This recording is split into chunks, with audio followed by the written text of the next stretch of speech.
Hello everyone, आज हम पढ़ने वाले हैं गैर संवैधानिक निकाय। इससे पहले इसके और भी लेक्चर आ चुके हैं।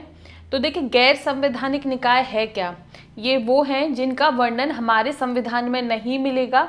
इनसे रिलेटेड आपको संविधान में एक भी आर्टिकल अनुच्छेद नहीं मिलेगा। ठीक है, तो इसमें भी दो टाइप हो जाते हैं। एक वैधानिक निकाय जिनकी कमर पे मतलब जो किसी कानून को पास करके बनाए गए हैं, और दूसरे हो जाते हैं कार्यकारिणी निकाय, एग्जीक्यूटिव बॉडीज, जो कि बिना कानून के किसी कार्यकारिणी द्वारा, मंत्री परिषद द्वारा मुंह से बोलकर बनाई गई हैं। ठीक है, एक संकल्प, उनके द्वारा एक संकल्प लाके, रिजोल्यूशन लाके बनाई गई हैं। तो इसमें आते हैं योजना आयोग, ये हम पढ़ चुके हैं। इसमें नीति आयोग आता है, और एक इसमें सीबीआई आता है। ये सीबीआई हम आज पढ़ने वाले हैं। और इधर राष्ट्रीय मानवाधिकार आयोग, ये हम पढ़ चुके हैं। राज्य मानवाधिकार आयोग, ये भी हम कंप्लीट कर चुके हैं। और ये दोनों टॉपिक भी हम कंप्लीट कर चुके हैं। और आज ये दोनों आज के लेक्चर में हम पढ़ने वाले हैं कि सीवीसी क्या है और लोकपाल एवं लोकायुक्त ये क्या है। ठीक है, सॉरी, थोड़ी गले में खराबी है, उसके लिए माफ़ी चाहूँगी। तो चलिएगा, बढ़ते हैं आगे। और आपके जो लास्ट वीडियो में जितने भी क्वेश्चंस कमेंट सेक्शन में हैं, उनके आंसर्स मैं वीडियो के लास्ट में करूँगी। तो अब चलते हैं और अपना पढ़ते हैं कि केंद्रीय सतर्कता आयोग, जिसे कहा जाएगा सेंट्रल विजिलेंस कमीशन, ये है क्या? तो देखिए, इसका जो गठन हुआ था, ये केंद्र सरकार में जो भ्रष्टाचार, करप्शन को रोकने के लिए ये एक प्रमुख संस्था के रूप में कार्य करती है। तो इसका गठन कब हुआ? इसका गठन 1964 में, ठीक है, केंद्र सरकार द्वारा एक प्रस्ताव पारित करके, ठीक है, यहाँ पे प्रस्ताव पारित करके बनाया गया है। मतलब कि इस टाइम पे यहाँ पे कोई कानून पारित करके नहीं बनाया गया था। और इसका जो गठन था वो किसकी सिफारिश पे हुआ था? तो ये संथा नाम समिति थी, इन्होंने सिफारिश करी थी कि आप इस प्रकार के किसी संस्था का गठन करिएगा करप्शन को दूर करने के लिए। तो ठीक है, तो अब ये जब संस्था बनी, सीवीसी बनी, जब सेंट्रल विजिलेंस कमीशन बना ये, तो ये ना तो सांविधिक थी, मतलब कि इसके कमर पे किसी का हाथ नहीं था, कानून का हाथ नहीं था। ठीक है, एक कानून पास करके नहीं बनाई गई थी। और संवैधानिक तो होगी ही नहीं, क्योंकि आपको पता है कि इसके बारे में हमारे संविधान में कोई आर्टिकल नहीं मिलता है। ठीक है, तो 2003 तक इसका ये हाल था। ठीक है, मतलब 2003 तक जो इसकी सिचुएशन थी वो ये थी। बट 2003 में सतर्कता आयोग अधिनियम, सेंट्रल विजिलेंस कमीशन एक्ट पास करके पार्लियामेंट में इसे सांविधिक, मतलब कि इसे वैधानिक बना दिया गया। तो अब आपके एग्जाम में अगर क्वेश्चन आता है कि सीवीसी कैसी संस्था है, तो सीवीसी एक वैधानिक संस्था है, जिसे 2003 में ये जो वैधानिक संस्था का दर्जा दिया गया, ये दिया गया सतर्कता आयोग अधिनियम 2003 से। ठीक है, और देखिए, इसका एक और काम है, जो विसल ब्लोअर, ठीक है, विसल ब्लोअर नॉर्मल विसल सीटी बजाने वाले नहीं, ये वो लोग होते हैं जो भी किसी ऑर्गेनाइजेशन में, किसी संस्था में करप्शन का उजागर करते हैं कि भाई यहाँ पे ये गड़बड़ी हो रही है। तो अब किसी ने करप्शन का उजागर किसी बड़ी संस्था में किया, तो भाई उसकी अब जान को खतरा है, उसके परिवार को खतरा है, तो उनका प्रोटेक्शन, उनका रखरखाव करने की जिम्मेदारी भी सीवीसी को मिलती है। ठीक है, तो अब इस सीवीसी की संरचना क्या होती है? तो इसकी संरचना में एक तो अध्यक्ष होंगे, जिन्हें कहा जाएगा चीफ विजिलेंस कमिश्नर, केंद्रीय सतर्कता आयुक्त।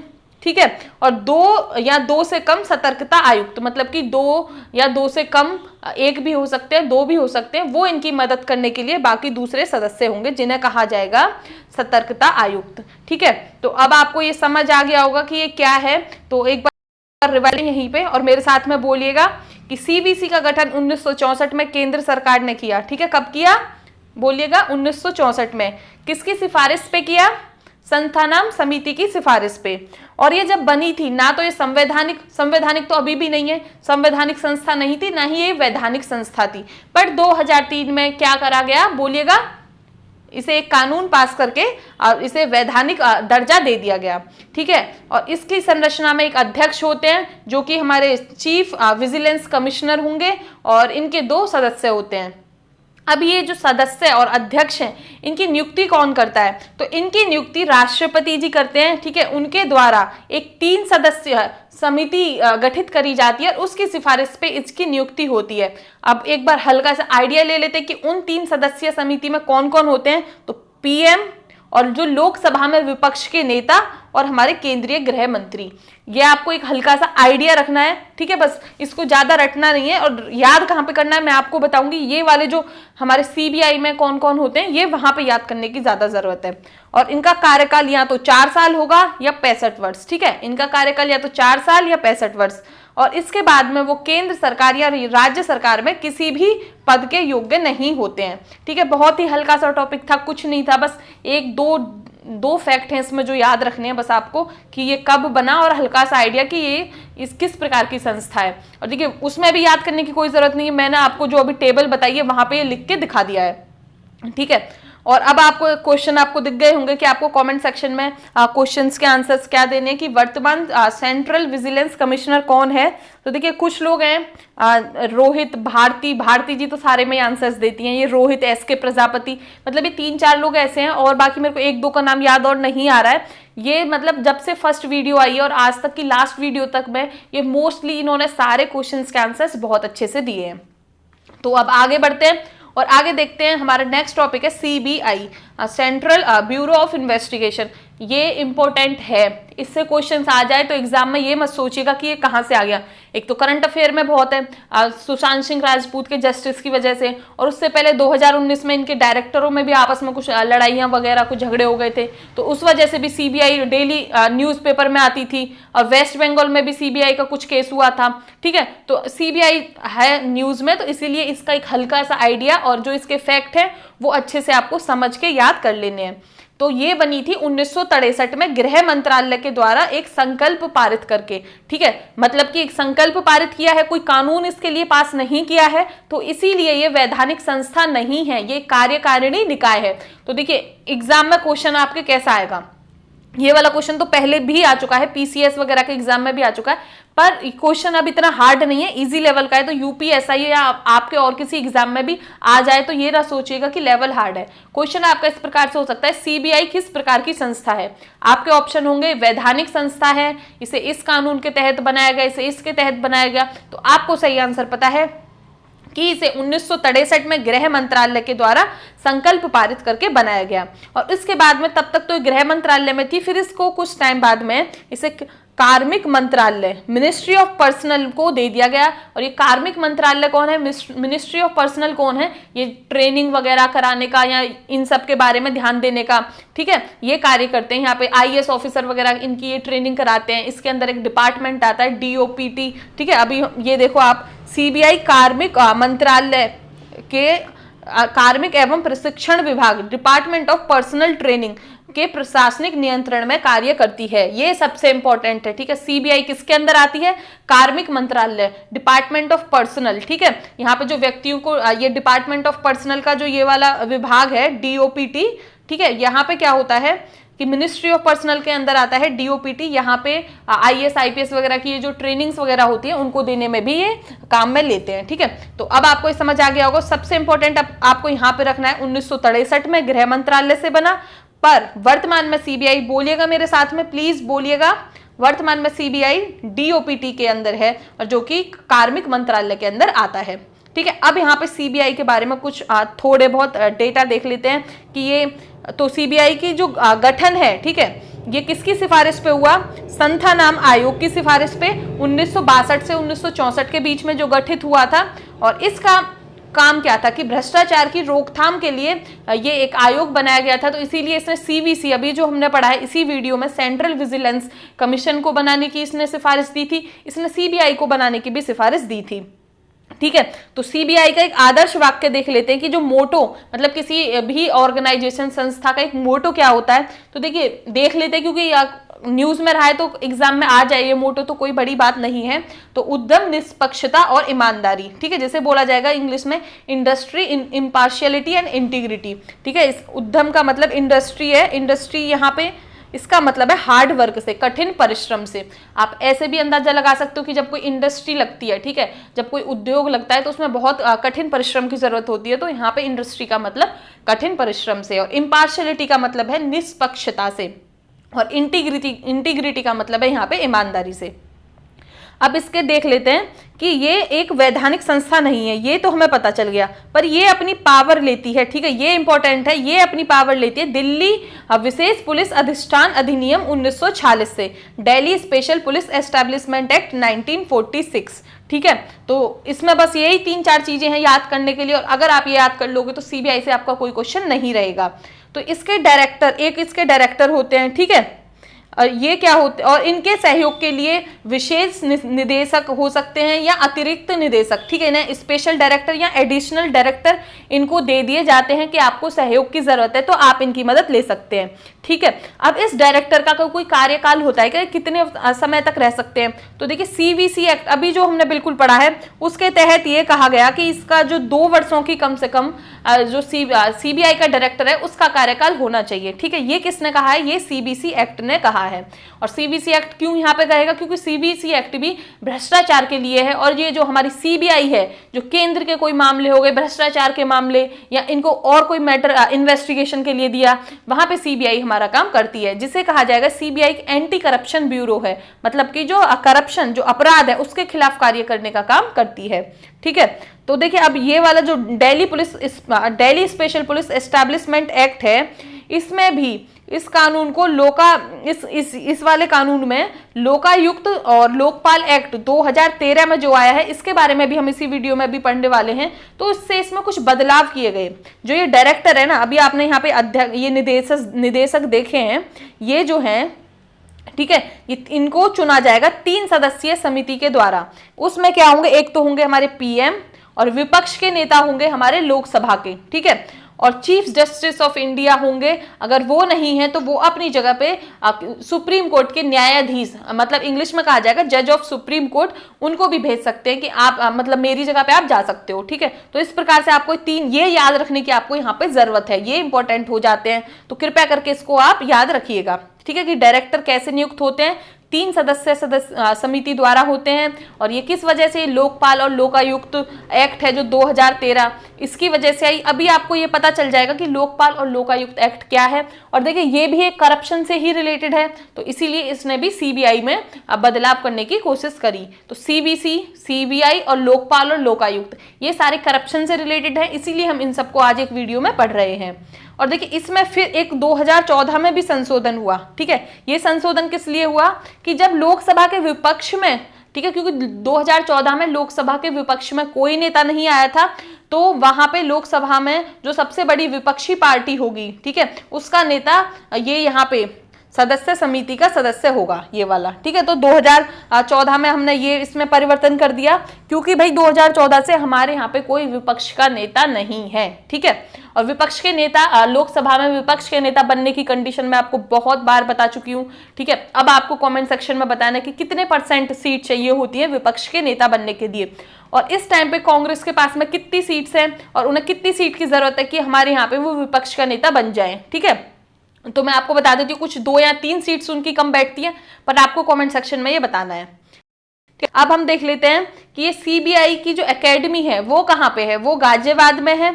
और इसके अलावा इसके 3 अतिरिक्त जो हमारे प्रशिक्षण केंद्र हैं, कलकत्ता, बॉम्बे और चेन्नई, ये 3 जगह पे हैं। तो इनका भी एक आप हल्का सा आइडिया रख सकते हो। अब आप ये देख सकते हो कि कितना कम है सीबीआई में याद करने के लिए, कुछ भी नहीं है यहाँ पे आपको याद करने के लिए। एक बार रिवाइज कर लेते हैं जो मेन पॉइंट है याद करने के लिए।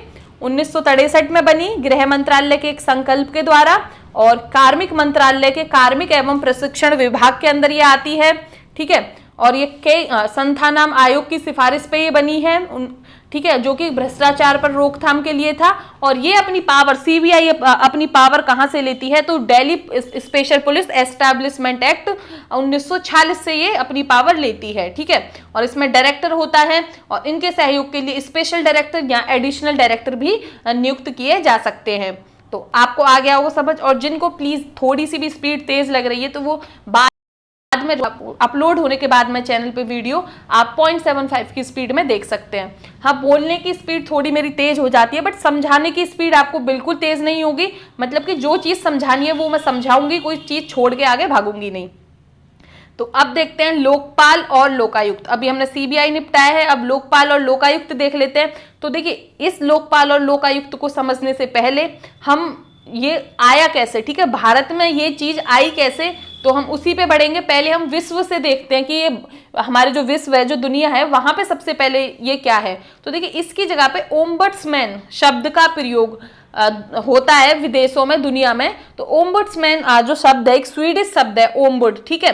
तो इसका जो ओम्बुड्समैन शब्द है, इसकी जो परिभाषा इसको देते हैं डोनाल्ड सी रॉबर्ट, ठीक है। डोनाल्ड सी रॉबर्ट जो कि ओम्बड्समैन इन सब के बारे में बहुत जाने माने व्यक्ति हैं, तो उन्होंने इसकी परिभाषित किया था कि ऐसा पदाधिकारी होता है ओम्बड्समैन विधायिका द्वारा, ठीक है, जो हमारी विधायिका जो कानून बनाती है लेजिस्लेचर द्वारा प्रशासनिक एवं न्यायिक कार्यवाही के खिलाफ शिकायत निवारण के लिए नियुक्त किया जाते हैं। मतलब कि यहाँ पे सीधा ये है, ओम्बुड्समैन ऐसा व्यक्ति है, अगर आप किसी बैंक में जाएं या आपको किसी प्रशासनिक अधिकारी से दिक्कत है या आपको किसी न्यायिक अधिकारी से दिक्कत है, तो वहां पे, ठीक है, वो अपना एक ओम्बुड्समैन एक व्यक्ति अधिकारी बिठा देते हैं ताकि आप उनसे अपनी दिक्कत सॉल्व करा सके। तो ओम्बड्समैन का मतलब यही होता है, ठीक है, समझ सकते हैं। और देखिए सबसे पहले जो दुनिया में ओम्बड्समैन आया था, मतलब कि लोकपाल आया था, वो 1809 में स्वीडन ने पहली बार अपनाया था। और देखिए इनका वहां पे क्या है, स्वीडन और ये फिनलैंड, ये सब जो देश हैं स्कैंडिनेवियन कंट्रीज हैं, ये इनमें क्या होता है कि इनमें करप्शन सबसे कम होता है। वो किसी की वजह से होता है, ये ओम्बड्समैन की वजह से ये। और आप एक यहाँ पे थोड़ा टाइमलाइन का आइडिया रख सकते हैं कि सबसे पहले ये आया स्वीडन में, एफ माने फिनलैंड, डी माने डेनमार्क और एन माने यहाँ पे नॉर्वे, ठीक है। Sweden, Finland, Denmark, Norway. और ये आप एस एफ डी एन कुछ भी ट्रिक बना के हल्का सा आइडिया रख सकते हैं। बाकी आपको याद यहाँ पे मेन यही रखना है कि 1809 में ये स्वीडन में सबसे पहले आया था। अब अपने यहाँ पे हमारे जो भारत में ये लोकपाल शब्द है, अब इसका मतलब समझते हैं। तो देखिए लोकपाल है एक संस्कृत का शब्द है, जिसे सबसे पहले जो इसे कॉइन किया था, जो इसे दिया था, ये 1963 में डॉक्टर एल.एम. सिंघवी द्वारा इसे दिया गया था, ठीक है। अब इसे दो शब्दों से बनता है, लोक और पाल। लोक का मतलब है लोग, जनता, पीपल, और पाल का मतलब है रक्षा करने वाले, केयर टेकर और प्रोटेक्टर। तो यहाँ पे लोकपाल का मतलब ये हो जाएगा कि जो जनता की रक्षा करते हैं, ठीक है। ये भारत के बारे में मैं आपको बता रही हूँ। भारत में जो ओम्बड्समैन है, जो विदेशों में पूरी दुनिया में ओम्बड्समैन, या हर देश अपनी लोकल लैंग्वेज के हिसाब से उस व्यक्ति का नाम दे देती है, बट उन सबका एक मतलब एक ही होता है, ठीक है। मतलब सबका एक ही होता है, पर सब अपनी लोकल लैंग्वेज के हिसाब से वहां पे उनको नाम अपने दे दिए गए हैं। तो देखिए एक भारत में क्या होते हैं कि प्रशासनिक सुधार आयोग, ठीक है, एडमिनिस्ट्रेटिव रिफॉर्म कमीशन टाइम से टाइम बनाए गए कि हमारे जो भारत में प्रशासन चल रहा है उसमें कैसे क्या क्या सुधारों की जरूरत है। तो उन्होंने भी बोला था कि लोकपाल और लोकायुक्त का कुछ ऐसा ऑफिस, कुछ ऐसा पद होना चाहिए भारत में, ताकि जो करप्शन हो रहा है या कोई भी शिकायत वगैरह करनी है, ठीक है, तो वो ये देख सकें। तो इसके लिए क्या हुआ कि 1968 में लोकपाल बिल लाया गया, पास नहीं हुआ।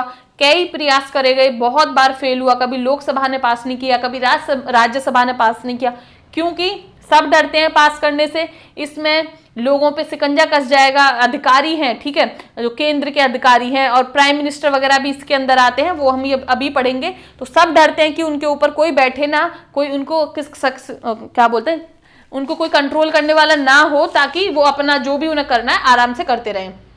पर 2011 में क्या हुआ, आपने हर किसी ने सुना होगा अन्ना हजारे के बारे में। अन्ना हजारे ने आंदोलन चला दिया, दिल्ली के रामलीला मैदान में भी बहुत आंदोलन चले, आपने देखा ही होगा। फिर इनके आंदोलन की वजह से 2011 में हर व्यक्ति ने नाम सुन लिया पूरे देश में कि लोकपाल जैसी भी कोई चीज है। उससे पहले आम व्यक्ति थे, जो आम जनता थी, वो लोकपाल इतना जानती नहीं थी, पढ़े लिखे लोग ही जानते थे। और आम जनता को पता चल गया कि विदेश में, दुनिया में बहुत सारे देशों में लोकपाल जैसी चीज है, तो हमारे देश में भी, भारत में भी होनी चाहिए। तो 2013 में क्या होता है, इनकी वजह से लोकपाल और लोकायुक्त अधिनियम पास होता है। लोकपाल एंड लोकायुक्त एक्ट 2013 में पास होता है। फिर उसके बाद में, ठीक है, एक्ट पास हो गया, अब वो एक्ट ऐसे ही पड़ा रहा, उस पर कुछ काम नहीं हुआ। तो 2019 में क्या होता है, हमें हमारे पहले लोकपाल मिलते हैं, जो कि हैं जस्टिस पिनाकई चंद्रा घोष, ठीक है। जस्टिस पिनाकई चंद्रा घोष पहले लोकपाल हो गए, लोकपाल के अध्यक्ष भी हो जाते हैं। अभी देखिए आपको एक एक शब्द का मतलब सब कुछ इसी में पता चलता जाएगा। तो ये जो पहले लोकपाल बने हैं, इनके लिए थी एक सिलेक्शन कमेटी।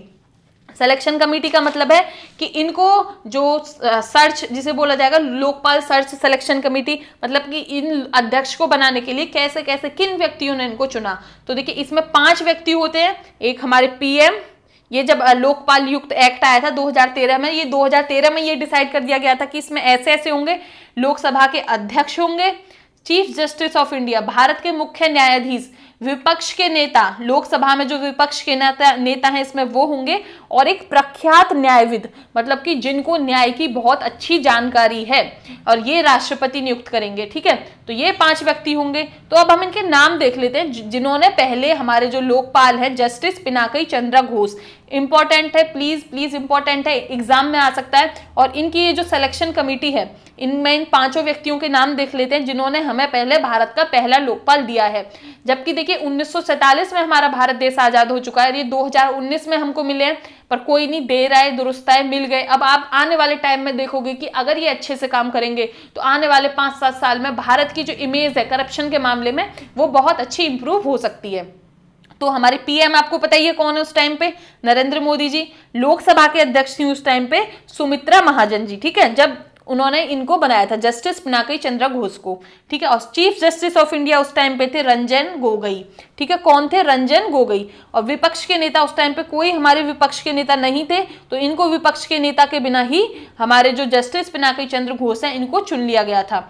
और प्रख्यात न्यायविद हमारे थे मुकुल रोहतगी। ठीक है, कौन थे? मुकुल रोहतगी, जिन्होंने इनको चुनने में महत्वपूर्ण भूमिका निभाई। और वो देखिए 14वें अटॉर्नी जनरल ऑफ इंडिया थे। अभी मैं आपको इससे 1-2 लेक्चर पहले ही मैंने आपको अटॉर्नी जनरल ऑफ इंडिया पढ़ाया है। और इनके बाद में जो अटॉर्नी जनरल ऑफ इंडिया आते हैं वो आते हैं के वेणुगोपाल। ठीक है, तो आ गया होगा अब आपको समझ। और उसके बाद में अब इनकी संरचना देख लेते हैं कि लोकपाल में होंगे कौन कौन। तो देखिए, एक तो होंगे अध्यक्ष और अधिकतम 8 सदस्य, और इन अधिकतम 8 सदस्य में 50% तो जुडिशियल मेंबर होने चाहिए, मतलब कि जिनको न्यायिक सेवा की पता होना चाहिए, जुडिशियरी के मेंबर, और 50% में से होने चाहिए सदस्य SC ST OBC और अल्पसंख्यक, और जो महिलाएं हैं उनमें से होने चाहिए। ठीक है, तो मेन यहाँ पे है बस ये हल्का सा 50% आइडिया रखने वाला, अध्यक्ष और अधिकतम 8 सदस्य। और ये अध्यक्ष कौन होंगे? या तो कोई सेवानिवृत्त चीफ जस्टिस ऑफ इंडिया, मतलब कि रिटायर्ड जो मुख्य न्यायाधीश हैं भारत के वो, या कोई सुप्रीम कोर्ट का जज। ठीक है, और इनके अलावा भी वो हो सकते हैं कि इन्हें 25 साल का एक्सपीरियंस हो एंटी करप्शन मैटर्स में। ठीक है, अगर इन किसी व्यक्ति को 25 साल का एंटी करप्शन मैटर में बहुत अच्छा एक्सपीरियंस है तो उन्हें भी लोकपाल बनाया जा सकता है। तो हमारे यहाँ पे अब आपको ये बताना है, ठीक है, ये जस्टिस पिनाकी चंद्र घोष किस वाले कौन है ये? ठीक है, क्या इनको 25 साल का एक्सपीरियंस है? क्या ये भारत के पहले कोई सेवानिवृत्त चीफ जस्टिस ऑफ इंडिया है, या पहले भारत के कोई सुप्रीम कोर्ट के जज रह चुके हैं? अब आपको ये तो पता ही, अगर ये चीफ जस्टिस ऑफ इंडिया होंगे सेवानिवृत्त, तो जज तो सुप्रीम कोर्ट के रह ही चुके होंगे। तो फिर भी आपको ये कॉमेंट सेक्शन में बताना है। ठीक है, अब इनके देख लेते हैं कि इनके दायरे में कौन कौन आता है, मतलब कि किस किस को अपने अंडर ले सकते हैं, किस किस पे काम कर सकते हैं, किस किस के खिलाफ ये सुनवाई सुन सकते हैं। तो एक तो पीएम के खिलाफ सुन सकते हैं, और देखिए पीएम के खिलाफ हाँ कुछ रोकथाम है कि हर केस में नहीं सुन सकते हैं, कुछ एक्सेप्शंस हैं, अपवाद हैं कि क्योंकि भाई पीएम हमारे देश की सबसे ऊंची अथॉरिटी है, वो काम बनाने में और हमारी जो विदेशी नीतियां हैं उनमें बहुत काम करना होता है, तो इसीलिए इनकी ऑफिस की कुछ चीजें हैं जिन पे लोकपाल काम नहीं कर सकता है। बाकी कुछ भ्रष्टाचार वगैरह के मामले में इन पे काम किया जा सकता है। मंत्रीगण जो भी मंत्री हैं उन पे काम किया जा सकता है। संसद के सदस्य, मेंबर ऑफ पार्लियामेंट, और ग्रुप ABCD श्रेणी के अफसर जो भी होंगे, केंद्र के अफसर IAS IPS वगैरह। और देखिए इसका एक और काम है कि जो विशल ब्लोअर्स हैं, ठीक है, जो किसी संस्था में करप्शन का या किसी गलत काम का उजागर करते हैं, तो उनका भी इनको प्रोटेक्शन करना है। क्योंकि भाई कोई व्यक्ति, तभी तो आप या मैं या कभी किसी को पता चले कि यहाँ पे गलत हो रहा है, तो व्यक्ति तभी तो खुल के बता पाएगा कि उसे पता रहे बाद में कि उसकी जान को कोई खतरा नहीं है। तो इसीलिए इनको बोला गया है कि इनको उनका ध्यान भी रखना चाहिए। ठीक है, तो अब हमने लोकपाल देख लिया, ठीक है, पहले लोकपाल देख लिए। तो अब एक लोकायुक्त शब्द भी तो अभी हमने पढ़ा है, तो उसका मतलब है जैसे हमारे केंद्र में लोकपाल है वैसे ही हमारे राज्यों में लोकायुक्त का पद का भी इससे सृजन किया गया, जो कि एक्ट 2013 में आया था। तो अब आपको यहाँ पे हल्का सा आइडिया रखना है कि सर्वप्रथम जो हमारे यहाँ पे लोकायुक्त का गठन 1971 में महाराष्ट्र में हुआ था, पर उड़ीसा में देखिए इससे पहले ये अधिनियम 1970 में पास कर दिया गया था, बट उसे लागू 1983 में किया गया था। तो आपको एक हल्का सा आइडिया ये रखना है।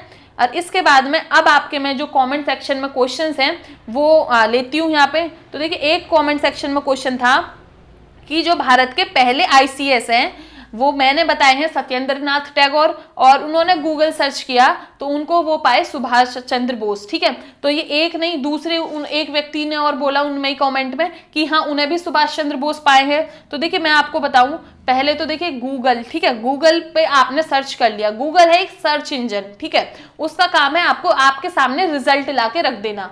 तो आप गूगल को नहीं कह सकते हो कि गूगल आपको गलत रिजल्ट दे रहा है, आप कौन सी चीज उनमें से चुनते हो ये डिपेंड करता है। ठीक है, तो आपने कौन सा पेज देखा है, क्या देखा है, वो मेरे को नहीं पता, बट पहले जो इंडियन आईसीएस हैं वो सत्येंद्र नाथ टैगोर ही होंगे। और ये मैं आपको दिखाऊं तो मैंने देखो गूगल पे यही सर्च किया है कि फर्स्ट इंडियन आईसीएस, ठीक है, तो यहाँ पे आता है सत्येंद्र नाथ टैगोर, ठीक है, जो कि रविंद्रनाथ टैगोर के भाई हैं।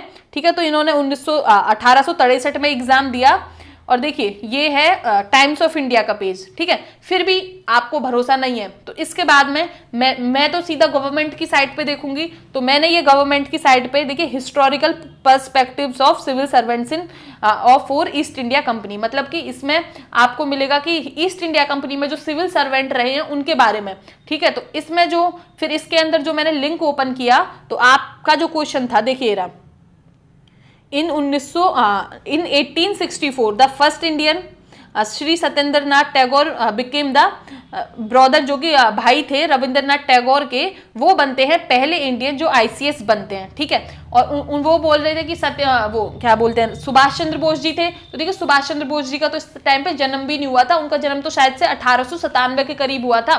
ठीक है, और वो 1919-20 में जाके वो बने थे आईसीएस। ठीक है, तो अब आपको ये डाउट खत्म हो गया होगा। और देखिए आप गूगल पे जब सर्च करते हो तो सही से सर्च करें और वहां पे ये देखें कि आप किसी भी लिंक या किसी भी पेज को ना खोलें, क्योंकि आपको बहुत चांसेस है कि आपको गलत आंसर मिल जाएगा। ठीक है, और कभी कभी तो विकीपीडिया पे भी आंसर गलत मिल जाते हैं, क्योंकि विकीपीडिया पे आप कोई भी जाके आंसर एडिट कर सकते हैं, तो कोई एडिट कर दे वैसे तो बहुत चांस रहते हैं वहां पे आंसर सही मिलने के।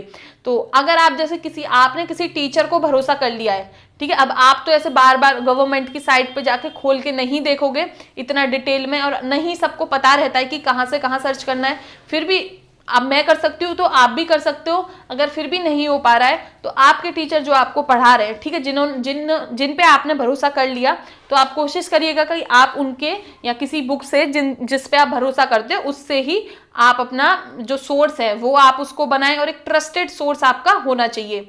ठीक है, और एक और फिर यही इसी से रिलेटेड एक और क्वेश्चन कि लोक अदालत मैंने 1982 में बताई है गुजरात में, तो गूगल सर्च 1980 दिल्ली दिखा रहा है। तो ठीक है, मैंने भी अब आपको मैंने भी एक ट्रस्टेड सोर्स से लिया है।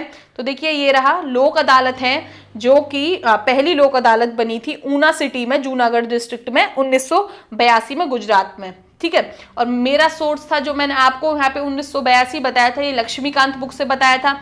तो कृपया करके अगर आपको भरोसा होता है तो मेरे पे भरोसा करिएगा, मैं आपको फैक्ट और डेटा एकदम करेक्ट देने की कोशिश करती हूँ। और अगर फिर भी कोई एक मिस्टेक हो जाती है, ठीक है, तो वो मैं नेक्स्ट वीडियो में सुधार कर देती हूँ। एक मेरी जो पहली वीडियो है उसमें एक मिस्टेक हुई थी, ठीक है, वो मैंने पिट्स इंडिया एक्ट में कुछ आपको एक चीज उल्टी बता दी थी, तो वो मैंने नेक्स्ट वीडियो में वो सुधार कर लिया था। तो अब हमारी ये 44 वीडियो हो चुकी है। तो 44 वीडियो में आप लोगों ने ही कमेंट सेक्शन में मेरी जो 3 या 4 गलतियां हुई हैं अब तक 44 वीडियो में, आपने वो कमेंट सेक्शन में बताई हैं और मैंने वो नेक्स्ट वीडियो में उनको सुधार कर लिया है। तो देखिए आप बस इतना देखिए कि अगर आपको कोई 100 फैक्ट बता रहा है, ठीक है, मैं या कोई भी टीचर, तो अगर उसमें से उसके 98 फैक्ट्स भी सही है ना, तो बहुत सही, आप बहुत सही सोर्स से पढ़ रहे हो। अब 2 की गलती तो हो सकती है, नहीं भी हो, उसके 100 के 100 भी सही हो, तो अगर उसके 98 भी सही है ना, तो आप उन 98 को ही बहुत अच्छे से पढ़ के उनमें से ही सही क्वेश्चन अटेम्प्ट करने की कोशिश करिएगा। और बाकी अगर इधर उधर मतलब सोर्स आप अपना अच्छा रखिएगा। ठीक है, मेरा मतलब कहने का मतलब बस यही है, किसी भी पेज पे जाके एकदम से मतलब भरोसा मत कर लीजिएगा।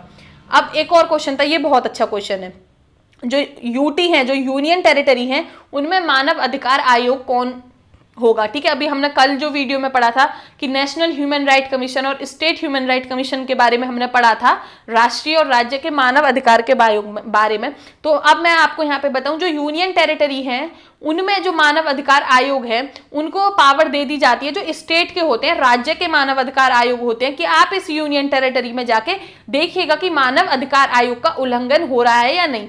और जो दिल्ली है, दिल्ली को छोड़कर दिल्ली में जो मानव अधिकार की देखभाल करते हैं वो करता है हमारा नेशनल ह्यूमन राइट कमीशन, राष्ट्रीय मानव अधिकार आयोग। ठीक है, बस दिल्ली में राष्ट्रीय मानव अधिकार आयोग काम करेगा, बाकी जो यूनियन टेरिटरी है उनमें उनके आसपास के राज्य के मानव अधिकार आयोग को कार्य करने की शक्ति दे दी जाती है। जैसे कि हाई कोर्ट जो यूनियन टेरिटरी के लिए हाई कोर्ट दे दी जाती है पास वाले राज्य की, पर दिल्ली के पास में अपना हाई कोर्ट है। ठीक है, तो इसी प्रकार से, और अब तो जम्मू कश्मीर यूनियन टेरिटरी बन गई तो उसके पास में भी अपना हाई कोर्ट है। तो इस प्रकार से आप ये चीजें याद रख सकते हो। और एक और क्वेश्चन कि क्या ये यूपीएसआई दिल्ली पुलिस के लिए इनफ है? मतलब आप अलग अलग एग्जाम का नाम लेके कमेंट सेक्शन में पूछते रहते हो कि क्या ये कोर्स इस एग्जाम के लिए इनफ है, तो देखिए मैं तो कहूंगी इनफ है। ठीक है, कोई भी टीचर अपना कोर्स कम नहीं बताएगा, पर आप मेरे पे भरोसा क्यों करो। अब जब आप यूपीएसआई इतने बड़े एग्जाम की तैयारी कर रहे हो तो आपको खुद का दिमाग, खुद का विवेक यूज करना चाहिए। ये नहीं कि आपको कोई भी बता के चला जाए कि आप उसका कोर्स देखिएगा। आपको क्या करना है, किसी को भी कैसे चेक करना है, प्रीवियस ईयर क्वेश्चन उठाइएगा। ठीक है, और यहाँ प्रैक्टिस सेट भी उठा सकते हो, उनको सॉल्व करिएगा उसके 2-4 लेक्चर पढ़ के उस टॉपिक से। अगर उस टॉपिक से वो क्वेश्चन सॉल्व होते हैं, प्रैक्टिस सेट क्वेश्चन सॉल्व होते हैं, उनमें maximum number of question solve होते हैं, तो ठीक है, तो मतलब कि वो लेक्चर, वो बुक, वो टीचर आपके लिए अच्छा है। अगर आपको मेरे लेक्चर से भी आपके क्वेश्चन सॉल्व नहीं होते हैं तो मतलब मैं आपके लिए अच्छी नहीं हूं। पर मैं कहूंगी मैंने आपके लिए लेक्चर ऐसे बनाए हैं कि आपके मोस्टली मतलब सारे के सारे क्वेश्चन ज्यादातर होंगे सॉल्व। मतलब कि 50 में से आपके 45 से ज्यादा, 48 भी हो सकते हैं, 50 भी हो सकते हैं, बट मैं कहूंगी 46-47 इतने से ज्यादा तो आपके 100% क्वेश्चन सॉल्व होंगे, पूरे चांस हैं। ठीक है, और आप कमेंट सेक्शन में भी बता सकते हो कि आपके क्वेश्चन सॉल्व हो रहे हैं कि नहीं। और धन्यवाद वीडियो यहाँ तक देखने के लिए। अगर वीडियो पसंद आती है तो आप लाइक कर सकते हैं, और नहीं पसंद आती है तो डिसलाइक करके कारण भी बता सकते हैं कि क्यों नहीं पसंद आई है। धन्यवाद।